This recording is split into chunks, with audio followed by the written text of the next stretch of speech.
Hi friends, அஸ்ஸலாமு அலைக்கும். இன்றைக்கி ஒரு இன்ட்ரெஸ்டிங்கான வெஜ் ரெசிபி தான். வெண்டைக்காய் அவியல் எப்படி செய்யலான்னு பார்க்கலாமா? வாங்க வீடியோக்குள்ளே போகலாம். அதுக்கு வெண்டைக்காய் 1/4 கிலோ எடுத்திருக்கேன். அது 2 சைடையும் கட் பண்ணிவிட்டு இந்த மாதிரி நீள நீளமாக வெண்டைக்காவை கட் பண்ணி எடுத்துக்கலாம்.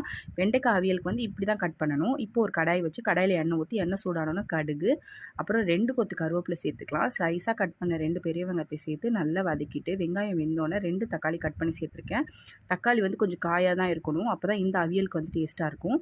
அப்புறமா வெட்டி வச்சுருக்க வந்து வெண்டைக்காவையும் சேர்த்து கொஞ்சமாக சால்ட் தேவையான அளவு போட்டுட்டு நல்லா கிளறி விட்டுட்டு ஒரு 1/2 கப் போல் தண்ணி ஊற்றி வெண்டைக்காவை வந்து சிம்லேயே வச்சு நல்லா வேக விட்டுடலாம். இப்போ வெண்டைக்காய் நல்லா வேகட்டும்.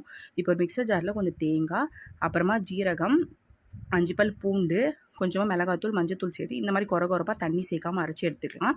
இப்போ வெண்டைக்காய் வெந்துருச்சு. இதில் வந்து ஒரு ஸ்பூன் அளவுக்கு புளி கரைச்சலை சேர்த்துட்டு அரைச்சி வச்ச மசாலையும் சேர்த்து நல்லா கிளறி பச்சை வாசனை போகணுன்னு எடுக்குனிங்கன்னா சூப்பரான வெண்டைக்காய் ரெடி ஆயிடுச்சு. For more easy recipes follow me Ayesha vlog. Thanks for வாட்சிங்.